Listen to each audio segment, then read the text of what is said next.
അതായത് സിജോ അവിടെ മാപ്പ് പറയാനാണോ പോയത് എന്ന് നമുക്ക് ഡൗട്ട്ഫുൾ ആവും. രാവിലെ പോയി റേഡിയേഷന് കീമോ എടുത്തിട്ട് വൈകിട്ട് ഡ്യൂട്ടിക്ക് വരുന്ന ആളുകളുണ്ട്. ഡയാലിസിസ് രാവിലെ എടുത്തിട്ട് ഈവനിങ് ഷിഫ്റ്റിന് വരുന്ന സ്റ്റാഫുകളുണ്ട്. അറിയാമോ? അപ്പോഴാണോ നിങ്ങളുടെ ഈ ചെവിടിന് അടി കിട്ടിയതും കാര്യങ്ങളും? ഇതൊക്കെ വെറുതെ നിങ്ങളുടെ ഇന്റൻഷൻ നല്ലതായിരുന്നു. നിങ്ങൾക്ക് അവിടെ വേണ്ടത് റോക്കിനെ പുറത്താക്കുക എന്നുള്ളത് തന്നെയായിരുന്നു നിങ്ങളുടെ ഇന്റൻഷൻ. അതിനുവേണ്ടി നിങ്ങൾ റോക്കിയെ പ്രൊവോക്കേറ്റ് ചെയ്തു. ഷോർട്ട് ടേം ഇപ്പൊ സിജോയുടെ വീട്ടിലാണെങ്കിൽ സിജോയ്ക്ക് റെക്കോർഡ് ചെയ്യാം. പക്ഷേ അനന്തുവിന്റെ വീട്ടിൽ പോകുമ്പോൾ അവരുടെ പെർമിഷൻ ഇല്ലാതെ റെക്കോർഡ് ചെയ്യുന്നത് തന്നെ വൃത്തികെട്ട ഒരു ഏർപ്പാടാണ് സിജു. പിന്നെ എല്ലാവർക്കും ജോവിന ജുവൽ വണ്ടേഴ്സ് വ്ലോഗിലേക്ക് സ്വാഗതം. ഡിയർ ഫ്രണ്ട്സ്, കഴിഞ്ഞ ദിവസം ഞാൻ സിജോ ആനന്ദു ഇഷ്യൂവിനെ കുറിച്ച് ഒരു വീഡിയോ ചെയ്തിട്ടുണ്ടായിരുന്നു. എന്നാൽ നമ്മുടെ സിജോ ആനന്ദുവിന്റെ വീട്ടിൽ മാപ്പപേക്ഷയുമായി ചെന്നു കേട്ടോ. അങ്ങനെ അച്ഛനോടും അമ്മയോടും ഒക്കെ സിജോ മാപ്പ് ചോദിച്ചിട്ടുണ്ട്. എന്നാൽ യഥാർത്ഥത്തിൽ മാപ്പ് ചോദിക്കുകയാണോ സിജോ ചെയ്തത് എന്നുള്ളത് നമുക്കൊന്ന് നോക്കാം. ഏതായിരുന്നാലും ആ ഒരു മാപ്പപേക്ഷ നമുക്ക് കണ്ടിട്ട് വരാം. അനന്തിന്റെ വീട്ടിൽ ഞാൻ വന്നിട്ടുണ്ടായിരുന്നു. വന്ന വേറൊന്നുമല്ല, ഞങ്ങൾ തമ്മിൽ പ്രശ്നങ്ങളൊന്നുമില്ല. യൂട്യൂബിൽ വീട്ടുമ്പോഴത്തേക്ക് അങ്ങോട്ടും ഇങ്ങോട്ടും ചില കാര്യങ്ങളൊക്കെ അങ്ങോട്ടും ഇങ്ങോട്ടൊക്കെ സംസാരിക്കും. അപ്പോൾ കാണുന്ന ആളുകൾക്ക് അതൊരു ഞങ്ങൾ തമ്മിൽ എന്തുപോലെ ശത്രുവാണെന്ന് വിചാരിക്കും. അങ്ങോട്ടും ഇങ്ങോട്ടും ചെറിയ കാര്യങ്ങളൊക്കെ സംസാരിക്കും എന്നാണ് സിജോ പറഞ്ഞത്. സിജോയ്ക്ക് ഇപ്പോഴും സിജോ ആ പറഞ്ഞതിന്റെ ഇന്റൻസിറ്റി എത്രത്തോളമാണെന്നുള്ളത് മനസ്സിലായിട്ടില്ല. ഇവിടെ എനിക്ക് അനന്തുവിനെ ത്രൂ ഔട്ട് ആ ഒരു മാപ്പ് പറയൽ വീഡിയോയിൽ വളരെ അൺകംഫർട്ടബിൾ ആയിട്ട് അനന്തു നിൽക്കുന്നതായിട്ടാണ് എനിക്ക് തോന്നിയത്. അതിനൊരു കാരണമുണ്ട്. കാരണം ഇതിൽ സിജോ തന്നെ പറയുന്നുണ്ട്, സിജോ അവരോട് മുൻകൂട്ടി പറയാതെ കയറി ചെന്നതാണ്. അതുകൊണ്ട് തന്നെ സിജോയ്ക്ക് ഒരു ടെൻഷൻ ഉണ്ടായിരുന്നു ഇവർ ഏത് രീതിയിലാണ് റിയാക്ട് ചെയ്യാൻ പോകുന്നത് എന്നുള്ളത്. ബാക്കി നമുക്ക് കാണാം. വേണ്ടിയിട്ടാണ് ഞാൻ പൈതൃകം എന്ന് പറഞ്ഞുകൊണ്ട് അനന്തിന്റെ പാരന്റ്സിനെ വളരെ മോശമായ രീതിയിൽ എന്റെ വായിന്ന് വാചകം വന്നു. അത് സംസാരിച്ച് കഴിഞ്ഞപ്പോഴത്തേക്കും ആ മൂച്ചിനെ കയറി പറഞ്ഞതാണ്. അപ്പോൾ അനന്തിന്റെ അമ്മയെ കണ്ട് എനിക്കിത് അച്ഛനും അമ്മയും കണ്ട് അതിനെപ്പറ്റി ഒന്ന് ക്ഷമ ചോദിക്കണമെന്ന് എനിക്കുണ്ടായിരുന്നു. ഞാൻ അങ്ങനെ അനന്തിന്റെ വീട്ടിലെത്തി. പ്രത്യേകിച്ച് എൻ്റെ അമ്മയും എൻ്റെ പെങ്ങളും എൻ്റെ ഭാര്യയ്ക്ക് എൻ്റെ അടുത്ത് പറഞ്ഞു ക്ഷമ ചോദിക്കാൻ വീട്ടിൽ കയറിയെന്ന് പറഞ്ഞിട്ടുണ്ടായിരുന്നു. പേഴ്സണലി എനിക്കും തോന്നി അത് ശരിയല്ല പരാമർശം. കുറച്ചാൾ മുമ്പേ ഞാൻ റിയാക്ഷൻ വീഡിയോസ് ഒക്കെ ചെയ്യുമ്പോഴത്തേക്കും ഞാൻ വായി തോന്നിയേക്ക് വിളിച്ചു പറയുമായിരുന്നു അന്ന്. ഇവിടെ പ്രേക്ഷകരുടെ ക്ലാരിറ്റിക്ക് വേണ്ടി ഞാൻ ഒന്നും കൂടി പറയാം. ഞാൻ അനന്തുവിന്റെ പൈതൃകത്തിനെ കുറിച്ച് എന്നും പറഞ്ഞ് സിജോ ഇതിൽ പറയുന്നുണ്ട്. സിജോയുടെ ആ ഒരു മനസ്സിനെ നമ്മൾ നമിച്ചേ പറ്റത്തുള്ളൂ. കാരണം ആ വീട്ടിൽ കയറി ചെന്ന് അനന്തുവിന്റെ തോളിൽ കയ്യും ഇട്ടിട്ട് വീണ്ടും ആ ഒരു സംഭവം അവിടെ എടുത്തു പറഞ്ഞിരിക്കുവാണ്, പൈതൃകം എന്നുള്ളത്. അത് വല്ലാത്ത ഒരു കാര്യമായിപ്പോയി സിജോ. അത് മാത്രമല്ല, മുമ്പ് ഞാൻ വായി തോന്നിയതൊക്കെ പറയുമായിരുന്നു വീഡിയോ ചെയ്യുമ്പോഴെന്ന്. അതിനർത്ഥം അനന്തു പറയുന്നത് വായി തോന്നിയത് കോതയ്ക്ക് പാട്ടാണെന്ന് ഉള്ള ഒരു ധ്വനിയും കൂടെ അവിടെ വരുന്നുണ്ട്. മനസ്സിലായോ? അല്ലെങ്കിൽ റിയാക്ഷൻ വീഡിയോസ് ചെയ്യുന്നവരൊക്കെ വായി തോന്നിയതാണ് പറയുന്നതെന്നുള്ള ഒരു ധ്വനി അവിടെ സിജോ കൊടുക്കുന്നുണ്ട്. ലൈഫാകുമ്പോൾ മാറ്റങ്ങൾ ഉണ്ടാവണം, തെറ്റുകൾ തിരുത്താനുള്ള മനസ്സുണ്ടാവണം. അപ്പോൾ അനന്തിന്റെ അമ്മയെ കണ്ടു, അനന്തിനെ നേരിട്ട് കണ്ടു. അനന്തിന്റെ അച്ഛനോടും അമ്മയോടും ഒരിക്കൽ കൂടെ ഞാൻ ക്ഷമ ചോദിക്കുകയാണ്. എന്റെ ഭാഗത്തുനിന്ന് പ്രശ്നമൊന്നുമില്ല. ഇതൊക്കെ ഓക്കെ. അദ്ദേഹം അമ്മയോടും അച്ഛനോടും ഒക്കെ മാപ്പ് പറഞ്ഞു. ശരി. ഇനി ഇദ്ദേഹം ചെയ്യുന്ന കുറച്ച് പ്രവർത്തികളുണ്ട്. അത് നമുക്ക് ഒരിക്കലും അക്സെപ്റ്റ് ചെയ്യാൻ പറ്റത്തില്ല. കാരണം ഒരു വീട്ടിൽ പോയി അവരുടെ പെർമിഷൻ ഇല്ലാതെ ആ വീട്ടിൽ കയറി ചെന്നു. വാട്ടെവർ അവരുടെ പെർമിഷൻ ഉണ്ടോ എന്ന് അറിയില്ല. കാരണം ആ വീഡിയോയിൽ പറഞ്ഞിട്ടുണ്ട് അവരെങ്ങനെ റിയാക്ട് ചെയ്യുമെന്ന് എനിക്ക് അറിയില്ലായിരുന്നു എന്നെ പെട്ടെന്ന് കാണുമ്പോൾ എന്ന് സിജോ പറഞ്ഞതുകൊണ്ടാണ് ഞാൻ അങ്ങനെ പറയുന്നത്.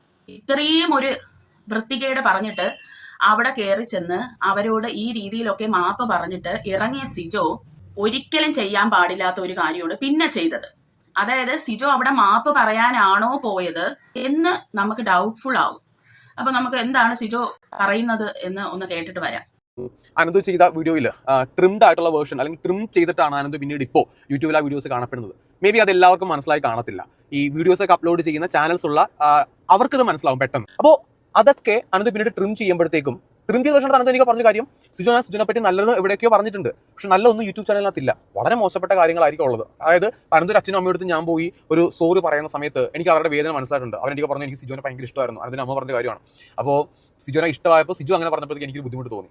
എൻ്റെ അച്ഛനും അമ്മയും എന്നെ പറ്റി, കാരണം എൻ്റെ സർജറി എന്ന് പറയുന്നത് അവർക്ക് ഭയങ്കര പെയിനാണ്, എനിക്കും ഭയങ്കര ബുദ്ധിമുട്ടുള്ള കാര്യമാണ്. ഓക്കെ, അപ്പോൾ അവർക്ക് എൻ്റെ അമ്മയ്ക്ക് എൻ്റെ സർജറി ചെയ്ത സമയത്തുണ്ടായ ഒരു പെയിൻ അതിൻ്റെ അമ്മയ്ക്ക് മാത്രമേ മനസ്സിലാവത്തുള്ളൂ. ആ സമയത്ത് വേറൊരാൾ അപ്പുറത്തിരുന്നിട്ട് അമ്മേനെ ഉപദേശിക്കുന്നു, അല്ലെങ്കിൽ സിജോ ആ വ്യക്തിയോട് ക്ഷമിക്കാമായിരുന്നു, ഇനി സിജോ ഇങ്ങനെ അങ്ങനെ എന്നൊക്കെ പറഞ്ഞിട്ട് നമ്മളെ പറ്റി ഓരോ വേർഡ്സ് ഒക്കെ പറയുമ്പോഴത്തേക്ക് അവർക്കത് ബുദ്ധിമുട്ടാവും. അപ്പോൾ അനന്തു എനിക്ക് പറഞ്ഞത് അത് കോപ്പിറൈറ്റ് സ്ട്രൈക്കിനെ തുടർന്ന്, അതായത് അനന്തുവിന്റെ ചാനൽ ഇതിനു മുന്നേ കോപ്പിറൈറ്റ് സ്ട്രൈക്കിനെ തുടർന്ന് നഷ്ടപ്പെട്ടു പോയിട്ടുണ്ട്. അപ്പോൾ ഒരാളുടെ ഫോട്ടോ, അയാളുടെ വീഡിയോ, അയാളുടെ പേരൊക്കെ പരാമർശിക്കുമ്പോഴാണ്, തമ്പനയിൽ ടൈറ്റിലൊക്കെ കൊടുക്കുമ്പോഴാണ് കോപ്പിറൈറ്റ് സ്ട്രൈക്ക് ഉണ്ടാവുക. കോപ്പിറൈറ്റ് സ്ട്രൈക്ക് കിട്ടാതിരിക്കാൻ വേണ്ടിയിട്ട് ഞാനത് ട്രിം ചെയ്ത് മാറ്റുന്നു. സാധാരണ ഞാൻ അങ്ങനെ ചെയ്യാറില്ല. എൻ്റെ പരിചയത്തിലുള്ള ഒട്ടുമിക്ക റിയാക്ഷൻ വീഡിയോസ് ചെയ്യുന്ന ആൾക്കാരും അങ്ങനെ ചെയ്യാറില്ല. ഓക്കെ, അനന്തു അത് ചെയ്യുന്നു, അനന്തുവിന്റെ മാത്രം ഒരു കാര്യമാണ്. അപ്പോൾ ചെയ്യുമ്പോൾ ഞാൻ അതിനൊക്കെ പറഞ്ഞു, അനന്തു ചെയ്യുമ്പോൾ ഒന്നിക്ക് ആ വീഡിയോ കംപ്ലീറ്റ്ലി മാറ്റും. അല്ലെങ്കിൽ എന്നെ പറ്റിയുള്ള നല്ല കാര്യങ്ങൾ ആ വീഡിയോ ഒക്കെ ഉണ്ടെങ്കിൽ എന്നെ പറ്റി പൊക്കി പറഞ്ഞല്ല ഞാൻ പറയുന്നത്, പോസിറ്റീവ് ആയിട്ടുള്ള കാര്യങ്ങൾ. എൻ്റെ സർജറി ചെയ്യുന്ന സമയത്തൊക്കെ ഇപ്പോൾ ഞാൻ എൻ്റെ എൻഗേജ്മെന്റിന്റെ സമയത്താണ് ഒരു വീഡിയോ അപ്ലോഡ് ചെയ്യുമ്പോൾ ഋഷിയുടെ കല്യാണത്തിന് റിസപ്ഷന് വെച്ചിട്ട് ഞാൻ എന്നെ ആക്രമിച്ച വ്യക്തിയുമായിട്ട് കാണുന്ന സമയത്ത് ആരൊക്കെയോ എടുത്തൊരു വീഡിയോ സോഷ്യൽ മീഡിയയിൽ അപ്ലോഡ് ആവുന്നു. അപ്പോൾ അനന്തു അതിനകത്ത് എനിക്കൊരു ഉപദേശം പോലെ കുറച്ച് കാര്യങ്ങൾ പറയുന്നു. എന്റെ അതിനകത്ത് യൂസ് ചെയ്യുന്ന വേർഡ്സ്, അനന്തുവിന്റെ ചാനലിനകത്ത് യൂസ് ചെയ്ത കുറെ വേർഡ്സ് നമുക്ക് ബുദ്ധിമുട്ടുണ്ടാക്കുന്നതാണ്. അനന്തുവിന്റെ അമ്മ ഇങ്ങനെ പറഞ്ഞു, അതായത് മോനെ എനിക്ക് ഇഷ്ടമായിരുന്നു, അപ്പൊ മോൻ പറഞ്ഞപ്പോൾ എനിക്കത് കുറച്ചൊന്ന് വിഷമമായി എന്ന് അമ്മ പറഞ്ഞപ്പോൾ, അങ്ങനെയാണെങ്കിൽ എന്റെ അമ്മയും ഇങ്ങനെയൊക്കെയാണ് വിഷമിച്ചത് എന്നൊരു കൗണ്ടർ പോയിന്റ് ആണ് അവിടെ പറയുന്നത്. മനസ്സിലായോ? അത് തന്നെ ശരിയായിട്ട് എനിക്ക് പേഴ്സണലി അത് ഫീൽ ചെയ്തില്ല. അത് മാത്രമല്ല, റോക്കിയുമായുള്ള കാര്യത്തിൽ അനന്തു പറഞ്ഞെന്ന് റോക്കിയുടെ അടുത്ത് സിജോയ്ക്ക് ക്ഷമിക്കാമായിരുന്നു എന്നുള്ളത്. ഇവിടെ സിജോ മനസ്സിലാക്കേണ്ട ഒരു കാര്യമുണ്ട്. അതായത് ഈ ബിഗ് ബോസ് ആ ഗെയിമിന്റെ അകത്ത് വെച്ച് സിജോ റോക്കിയുടെ അടുത്ത് ക്ഷമിച്ചു. അത് കഴിഞ്ഞ് പുറത്ത് വന്നു കഴിയുമ്പോൾ സിജോ നേരെ ഉൾട്ടാ മാറി അല്ലേ? അപ്പോൾ അതുകൊണ്ടാണ് ആളുകൾ അതെടുത്ത് വെച്ച് ട്രോൾ ചെയ്ത്. അതായത് അകത്ത് വെച്ച് ഒരു സ്വഭാവം, പുറത്ത് വരുമ്പോൾ വേറൊരു രീതിയിൽ സിജോ സംസാരിക്കുന്നത് കണ്ടിട്ടാണ് ആളുകൾ അതെടുത്ത് ട്രോൾ ചെയ്ത്. പിന്നെ ഞാൻ കഴിഞ്ഞ എൻ്റെ വീഡിയോയിലും പറഞ്ഞു, ഓരോരുത്തർ ചാനൽ തുടങ്ങുന്ന അവരെ ഇഷ്ടത്തിനൊത്ത് അത് റൺ ചെയ്യാൻ വേണ്ടിയാണ്. ഇപ്പോൾ സിജോയോ അല്ലെങ്കിൽ ബാക്കിയുള്ള യൂട്യൂബേഴ്സോ ഇത് ട്രിം ചെയ്തൊന്നും ഇടുന്നില്ല എന്നും വെച്ചിട്ട് അനന്തുവിന്റെ ചാനൽ നോക്കിയല്ലേ പറ്റത്തുള്ളൂ. പിന്നെ വേറൊരു കാര്യം, അനന്തു ഉപയോഗിക്കുന്ന വേർഡ്സ് ഭയങ്കര വിഷമം ഉണ്ടാക്കുന്നതാണ് എന്ന് സിജോ പറയുന്നുണ്ട്. അങ്ങനെയാണെങ്കിൽ സിജോ ഉപയോഗിച്ചുകൊണ്ടിരുന്ന വേർഡ്സ് ഒക്കെ ഏത് തരത്തിലുള്ള വേർഡ്സ് ആയിരുന്നു? അനന്തുവുമായിട്ട് അത് ഒരിക്കലും കമ്പയർ പോലും ചെയ്യാൻ പറ്റത്തില്ല. അത്ര വികാരത്തോടു കൂടിയാണ് സിജോ ഈ ഉപ്പുമുളകും ലൈറ്റിലെ ഫാമിലിനെയൊക്കെ പറഞ്ഞിട്ടുള്ളത്. ആ ബുദ്ധിമുട്ടുണ്ടാക്കിയ വേർഡ്സ് മാത്രം, ആ 1.5 മിനിറ്റ് മാത്രമാണ് ഇപ്പോൾ വീഡിയോ ഒക്കെ ഉള്ളത്. അനന്തുവിന്റെ ഫോണൊക്കെ എടുത്ത് തന്നെ കാണിച്ചു, സിജോ അതിനകത്ത് വേറെ ഫുട്ടേജ് ഉണ്ടായിരുന്നു, പക്ഷെ അതൊന്നും ആരും കാണില്ല. ഓക്കെ, അതിപ്പോ അങ്ങനെയാണെങ്കിൽ ആ നല്ല വേർഷൻ കൂടെ അവിടെ ഇടായിരുന്നല്ലോ. മോശം കാര്യങ്ങൾ മാത്രം എന്തിനാണ് അപ്ലോഡ് ആക്കി വെച്ചിരുന്നത്? പരസ്പരം രണ്ടുപേര് ചെയ്ത കാര്യം. ഫ്രണ്ട്സ്, ഇവിടെ സിജോ പറയുന്നത് ഇപ്പോൾ തംബ്നെയിലായിരുന്നാലും എന്തായിരുന്നാലും അത് നെഗറ്റീവായിട്ടാണ് സിജോയ്ക്കുള്ളത് അനന്തു അവിടെ ഇട്ടിരിക്കുന്നതെന്ന്. ഇത് ഒരു യൂട്യൂബ് ചാനൽ മുന്നോട്ട് പോകണമെന്നുണ്ടെങ്കിൽ തംബ്നെയിലാണ് മെയിൻ ഒരു പോയിന്റ് എന്ന് പറയുന്നത്, അല്ലെങ്കിൽ ടൈറ്റിലൊക്കെ. അതിലൊരു നെഗറ്റീവ് തംബ്നെയിൽ ഇട്ടാൽ മാത്രമേ ചാനൽ റണ്ണായി മുന്നോട്ട് പോകത്തുള്ളൂ. അതൊക്കെ സിജോയ്ക്ക് പ്രത്യേകിച്ച് പറഞ്ഞു തരേണ്ട ആവശ്യമേ ഇല്ല. അപ്പോൾ ഇവിടെ സിജോ ഉദ്ദേശിക്കുന്നത് എന്താണ്? സിജോ ബാക്കിയുള്ളവരെ വിമർശിച്ചതൊന്നും സിജോയ്ക്ക് ഇപ്പോൾ ഒരു പ്രശ്നവുമില്ല, പക്ഷെ സിജോനെ ആരും വിമർശിക്കാൻ പാടില്ല എന്നുള്ള രീതിയിലാണ് സിജോയുടെ സംസാരം പോകുന്നത്, പ്രിയ സുഹൃത്തുക്കളെ. പിന്നെ വേറൊരു കാര്യം എന്ന് പറഞ്ഞാൽ, മാപ്പ് പറഞ്ഞ് എല്ലാം കോംപ്രമൈസ് ആയിട്ട് വന്ന വഴിക്കാണ് ഈ ഒരു കാര്യം പറയുന്നത്. അതിന്റെ വല്ല ആവശ്യം ഉണ്ടായിരുന്നു? ഇനി അങ്ങനെയാണെങ്കിൽ എന്നെ കുറിച്ച് നല്ലതിട്ടാ പോരായിരുന്നു, എന്തിനാണ് ബാഡ് ആയിട്ടുള്ള കാര്യം ഇട്ടത് എന്ന് പറഞ്ഞ് വീണ്ടും ഈ അനന്തുവിനെ അവിടെ വിമർശിക്കുകയാണ് ചെയ്യുന്നത്. ബാക്കി കൂടെ നമുക്ക് കേൾക്കാം. പരസ്പരം രണ്ടുപേര് ചെയ്ത കാര്യങ്ങളും അങ്ങോട്ടും ഇങ്ങോട്ടും മനസ്സിലാക്കിയിട്ടാണ് ഇത് എൻഡ് ചെയ്യുന്നത്. ഇപ്പൊ ഞാൻ പറഞ്ഞല്ലോ, എനിക്കവിടെ ഉണ്ടായത് അനന്തു വീഡിയോസിനകത്ത് ഈ ട്രിം ചെയ്ത് മാറ്റുമ്പോഴത്തേക്ക് ഒരാളെങ്കിലും ഒരാൾ ആ വീഡിയോ കാണുമ്പോഴത്തേക്കും എന്റെ ഫാമിലിയിലുള്ള ആളാണ് കാണുന്നെങ്കിൽ എനിക്ക് മറ്റുള്ള ആൾക്കാരെ നോക്കേണ്ട കാര്യമില്ല. എന്റെ ഫാമിലിയിലുള്ള ആൾക്കാരാണ് വീഡിയോ കാണുന്നതെങ്കിൽ എന്റെ അമ്മ അത് കഴിഞ്ഞ ദിവസം കാണുമ്പോഴത്തേക്കും അവർക്കുണ്ടാകുന്ന ബുദ്ധിമുട്ട് ഭയങ്കര വലുതാണ്. അമ്മയുടെ കണ്ണ് പറയുമ്പോഴത്തേക്കും ഞാനത് കണ്ടു കഴിഞ്ഞാൽ അത് എന്നെ എന്തുമാത്രം ഹേർട്ട് ചെയ്യുമെന്ന് കൂടെ ആലോചിക്കുക. ഇവിടെ ഉള്ള കാര്യം പറഞ്ഞോട്ടെ സിജോ ഇത് അനന്തുവിനെ തെറി വിളിക്കാതെയാണ് ഈ കാര്യങ്ങൾ പറഞ്ഞിരുന്നെങ്കിൽ ഓക്കെ, സിജോയ്ക്ക് ഇത് പറയാനുള്ള റൈറ്റ് ഉണ്ട്. ഇപ്പൊ സിജോ പോയി മാപ്പ് പറഞ്ഞെങ്കിൽ പോലും സിജോ പറഞ്ഞത് ഒരിക്കലും തിരിച്ചെടുക്കാനായിട്ട് പറ്റത്തില്ല. അപ്പോൾ അനന്തുവിനും ഒരു അമ്മയുണ്ട്, അച്ഛനുണ്ട്. നിങ്ങളുടെ അമ്മ അനുഭവിച്ചതിന്റെ ഇരട്ടിയിലിരട്ടി ഒരു പ്രശ്നത്തിലോട്ടാണ് അനന്തുവിനെ കൊണ്ട് നിങ്ങൾ ഇട്ടത്. എന്നിട്ടാണ് നിങ്ങൾ വന്നിരുന്ന ഈ ഒരു സംസാരിക്കുന്നത്.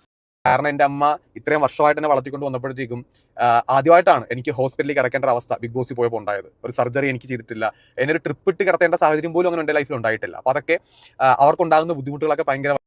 ഇവിടെ ഇപ്പോൾ പറഞ്ഞു വരുമ്പോൾ അനന്തുവാണ് സിജോയ്ക്ക് ഈ സർജറിക്കുള്ള വഴി ഉണ്ടാക്കി കൊടുത്തത്, അല്ലെങ്കിൽ അനന്തു കാരണമാണ് ഈ അടി കിട്ടിയെന്നുള്ള രീതിയിലൊക്കെയാണ് സിജോ ഇപ്പൊ സംസാരിക്കുന്നത്. അതായത് റോക്കിയുടെ അടുത്ത് പോലും സിജോയ്ക്ക് ഇത്ര ദേഷ്യം കാണുമെന്ന് തോന്നുന്നില്ല. ആ രീതിയിലാണ് സിജോ വന്ന് ഇവിടെ സംസാരിക്കുന്നത്. ഇവിടെ സിജോ മനസ്സിലാക്കേണ്ട ഒരു കാര്യമുണ്ട്. സിജോ ചെയ്തത് വളരെ നല്ല ഒരു പ്രവൃത്തിയാണോ? അതായത് ഷോർട്ട് ടെമ്പർ ഉള്ള ഒരു മനുഷ്യനാണ് റോക്കി. ഇവിടെ പുറത്തുനിന്ന് കണ്ടുകൊണ്ടിരുന്ന നമുക്ക് എല്ലാവർക്കും അത് മനസ്സിലായി. അപ്പോൾ അകത്തുള്ള നിങ്ങളാണ് 24/7 അവരുമായിട്ട് ജീവിക്കുന്ന ഒരാൾ. അപ്പൊ നിങ്ങൾക്ക് റോക്കിയുടെ സ്വഭാവം നന്നായിട്ട് അറിയാമായിരിക്കും അല്ലേ? അപ്പോൾ നിങ്ങളുടെ ഇന്റൻഷൻ നല്ലതായിരുന്നു. നിങ്ങൾക്ക് അവിടെ വേണ്ടത് റോക്കിനെ പുറത്താക്കുക എന്നുള്ളത് തന്നെയായിരുന്നു നിങ്ങളുടെ ഇന്റൻഷൻ. അതിനുവേണ്ടി നിങ്ങൾ റോക്കിയെ പ്രൊവോക്കേറ്റ് ചെയ്തു. ഷോർട്ട് ടെമ്പറുകാരനാണെന്ന് അറിഞ്ഞുകൊണ്ട് തന്നെയാണ് നിങ്ങൾ ആ റോക്കിനെ പ്രൊവോക്കേറ്റ് ചെയ്തത്. റോക്കി അവിടെ പല പ്രാവശ്യം എടുത്തെടുത്ത് നിങ്ങളുടെ അടുത്ത് പറയുന്നുണ്ട്, എന്നോട് കളിക്കാൻ വരരുത്, അല്ലെങ്കിൽ എന്നെ തുടരുത് എന്നൊക്കെ റോക്കി അവിടെ പറയുന്നുണ്ട്. എന്നിട്ട് അത് മീതി നിങ്ങൾ ഒരു ഇഷ്യൂവിന് വേണ്ടി തന്നെയല്ലേ സിജോ അന്ന് അവിടെ റോക്കിനെ നിങ്ങൾ പ്രൊവോക്കേറ്റ് ചെയ്ത? പ്രിയ സുഹൃത്തുക്കളെ, ഇപ്പോൾ ഷോർട്ട് ടെമ്പർ ഉള്ള ആരടുത്ത് പോയി നമ്മൾ ഈ രീതിയിൽ പ്രൊവോക്കേറ്റ് ചെയ്താലും അവർ നമ്മൾ വിചാരിക്കുന്നതിന്റെ അപ്പുറമായിട്ടായിരിക്കും അത് റിയാക്ട് ചെയ്യുന്നത്. അത് റോക്കി മാത്രമല്ല, ഷോർട്ട് ടെമ്പർ ഉള്ള എല്ലാവരും തന്നെ അങ്ങനെയാണ്. അതിന് സത്യം പറഞ്ഞാൽ ട്രീറ്റ്മെന്റ് ആണ് നമ്മൾ എടുക്കുന്നത്, ആ ഒരു ടെമ്പർ കുറച്ച് വരിക എന്നുള്ളത്. അങ്ങനെ ട്രീറ്റ്മെന്റ് എടുക്കുന്ന ഒത്തിരി പേരുണ്ട് കേട്ടോ. സിജോയ്ക്ക് മാത്രമല്ല അവിടെ കളിക്കാനുള്ള ഒരു അവസരം പോയത്. സിജോയ്ക്ക് പിന്നും വീണ്ടും വരാൻ പറ്റി. പക്ഷെ റോക്കിയുടെ കാര്യം ഒന്ന് ആലോചിച്ച് നോക്കൂ. അദ്ദേഹം വർഷങ്ങളായിട്ട് കാത്തിരുന്നിട്ടാണ് ആ ഒരു പ്ലാറ്റ്ഫോമിൽ കിട്ടിയത്. അദ്ദേഹത്തിന്റെ ആ ഒരു ടെമ്പറിനെ കൺട്രോൾ ചെയ്യാൻ പറ്റാത്തതായിരുന്നു അദ്ദേഹത്തിന്റെ ഒരു നെഗറ്റീവ് സൈഡ് എന്ന് പറയുന്നത്. എന്നിട്ട് അവിടെ വെച്ച് സിജോ നന്മമരം ചമഞ്ഞ് റോക്കിയുടെ അടുത്ത് ക്ഷമിച്ചിട്ട് സിജോ വെളിയിൽ വന്നിട്ട് വീണ്ടും റോക്കിക്കെതിരായിട്ട് സംസാരിച്ചു അല്ലെ. അപ്പോൾ അത് ആളുകൾ ഏത് രീതിയിലാണ് സിജോ അത് എടുക്കേണ്ടത്, അതുമായി ബന്ധപ്പെട്ടാണ് ആളുകൾ എല്ലാം എടുത്ത് റിയാക്ട് ചെയ്തത്. പിന്നെ സിജോ ഒരു കാര്യം ആലോചിക്കണം, സിജോയുടെ വീട്ടിൽ നടന്ന കാര്യങ്ങളല്ലല്ലേ ആരും എടുത്ത് റിയാക്ട് ചെയ്തിട്ടുള്ളത്. ഈ പുറത്ത് സോഷ്യൽ മീഡിയയിൽ നടക്കുന്ന കാര്യങ്ങളാണ്, ഓരോരുത്തരുടെ അഭിപ്രായമാണ് അവിടെ പറയുന്നത്. ഇപ്പോൾ സിജോ പറയുന്ന രീതിയിൽ എല്ലാവർക്കും സിജോയുടെ വീട്ടുകാരെയും സിജോനെയും ഒക്കെ ഇങ്ങനെ നല്ലത് മാത്രം പറഞ്ഞ് പൊക്കി പിടിച്ച് എപ്പോഴും നടക്കാൻ പറ്റൂ. എന്നാൽ ആ രീതിയിലുള്ള പ്രവൃത്തി നമ്മുടെ സൈഡിൽ നിന്ന് ഉണ്ടാവണം. ഇപ്പോൾ തന്നെ സിജോ എന്താണ് ചെയ്തത്, എല്ലാം പറഞ്ഞ് സോൾവ് ആക്കി വന്നിട്ടാണ് അങ്ങനെ എന്നാ വീഡിയോ ഇട്ടുകൂടായിരുന്നു, ഇങ്ങനെ എന്നാ വീഡിയോ ഇട്ടുകൂടായിരുന്നു, എന്റെ നല്ല സൈഡ് ഇട്ടാ പോരായിരുന്നു, എന്തിന് എന്റെ ചീത്ത സൈഡ് അവിടെ ട്രീം ചെയ്തിട്ടു. ഇത് തന്നെയല്ലേ ഈ ത്രൂ ഔട്ട് വീഡിയോയിൽ ഇങ്ങനെ പറഞ്ഞുകൊണ്ടിരിക്കുന്നത്. വീണ്ടും ഈ അനന്തുവിനെ നിങ്ങൾ കുറ്റപ്പെടുത്തിക്കൊണ്ടേയിരിക്കുകയാണ്. സത്യം പറഞ്ഞാൽ നിങ്ങൾ അവിടെ സോറി പറയാനാണോ പോയത്? അതാണ് എൻ്റെ ഒരു ഡൗട്ട്. കാരണം നമ്മൾ ഒരു വീട്ടിൽ കയറി ചെല്ലുമ്പോൾ പാലിക്കേണ്ട ചില കാര്യങ്ങളുണ്ട്. നിങ്ങൾ പറയുന്നുണ്ട് നിങ്ങൾ റെക്കോർഡ് ചെയ്തുകൊണ്ടാണ് പോയതെന്ന്. അപ്പോൾ നിങ്ങൾ ഒരു വീട്ടിൽ കയറി ചെല്ലുമ്പോൾ റെക്കോർഡിങ് ഓൺ ചെയ്തിട്ടാണോ കയറി ചെല്ലുന്നത്? അതൊരു മര്യാദയാണോ? നിങ്ങൾ പറയൂ. ഇപ്പോൾ നിങ്ങൾ ചെന്ന് കയറിയിരിക്കുന്നത് അനന്തുവിന്റെ വീട്ടിലാണ്. അപ്പൊ അനന്തു എന്തായിരുന്നാലും ആ ഒരു സ്റ്റാൻഡ് എടുക്കണം. അനന്തുവിന് അത് മുൻപും ദിയയുടെ കാര്യത്തിലൊക്കെ കുറച്ച് ഇഷ്യൂ ഉള്ളത് കൊണ്ട് അനന്തു അതിനുള്ള പ്രിക്വേഷൻസ് എടുത്തു. എന്നാൽ അനന്തുവിന്റെ പെർമിഷൻ ഇല്ലാതെ ആ വീട്ടിൽ കയറി ചെന്ന് അവരുടെ കാര്യങ്ങൾ റെക്കോർഡ് ചെയ്തു. അത് മാത്രമല്ല സിജോ ഇവിടെ വേറൊരു കാര്യം പറയുന്നുണ്ടല്ലോ, അതായത് അനന്തുവിന്റെ വീട്ടുകാർ എങ്ങനെ പെരുമാറുമെന്ന് പോലും എനിക്കൊരു ഡൗട്ട് ഉണ്ടായിരുന്നു. അങ്ങനെയാണെങ്കിൽ അതൊക്കെ അറിയാമായിരുന്നെങ്കിൽ ഈ റെക്കോർഡിംഗ് എന്തിനാണ് ഓൺ ചെയ്തുകൊണ്ട് അങ്ങോട്ട് പോയത്? അതായത് ഇവരുടെ ഭാഗത്തുനിന്ന് എന്തെങ്കിലും ഒരു പ്രൊവോക്കേഷൻ ഉണ്ടാകുമ്പോൾ അതും ഒരു ഇഷ്യൂ ആക്കി പോസ്റ്റ് ചെയ്യാനായിരുന്നു.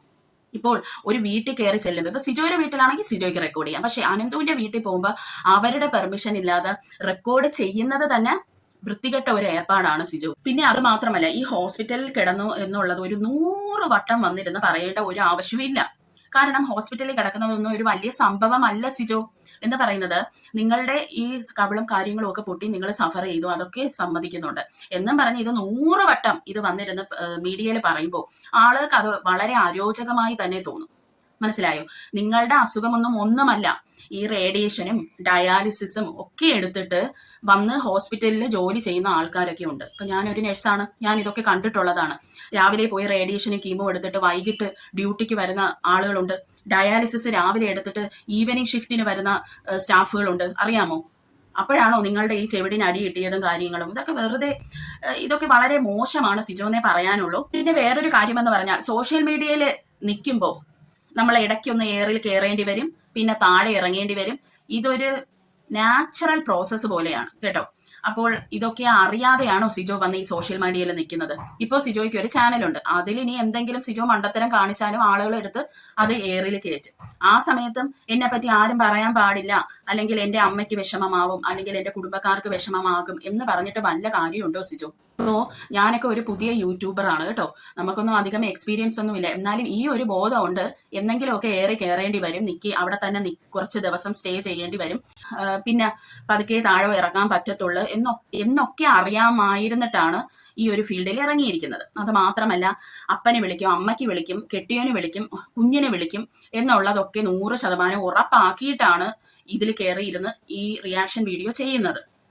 അപ്പോൾ ഇത്രയും എക്സ്പീരിയൻസ് ഉള്ള സിജോയ്ക്ക് ഇതൊന്നും അറിയത്തില്ല എന്നുള്ള ഒരു രീതിയിൽ ഇപ്പൊ വന്നിരുന്ന് പറയുന്നു. അത് മാത്രമല്ല സിജോ അങ്ങ് നല്ല ആളായി, വായി തോന്നിയതൊന്നും ഇപ്പൊ പറയൂല, പണ്ട് പറയുമായിരുന്നു എന്നൊക്കെയാണ് സിജോ പറയുന്നത്.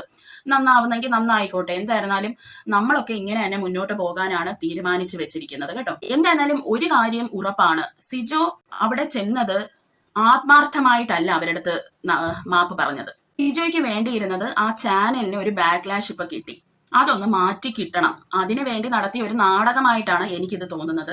അപ്പോൾ എനിക്ക് നിങ്ങളോട് ചോദിക്കാനുള്ളത്, ശരിക്കും നിങ്ങൾ അവിടെ മാപ്പ് പറയാനാണോ പോയത്? ഇതാണോ നിങ്ങളുടെ മാപ്പ് പറച്ചിൽ? എന്തായിരുന്നാലും അനന്തു അതിൽ പറഞ്ഞിട്ടുണ്ട്, അനന്തു സിജുവായിട്ടൊന്നും ഇനി ഇഷ്യൂ ഇല്ല എന്നുള്ളത്. അപ്പോൾ എന്തായിരുന്നാലും പ്രിയ സുഹൃത്തുക്കളെ, നല്ല കാര്യം. നമുക്ക് അടുത്ത ഒരു വീഡിയോ ആയി കാണുന്നവരെ ചിൽഡ്രൻ ബൈ.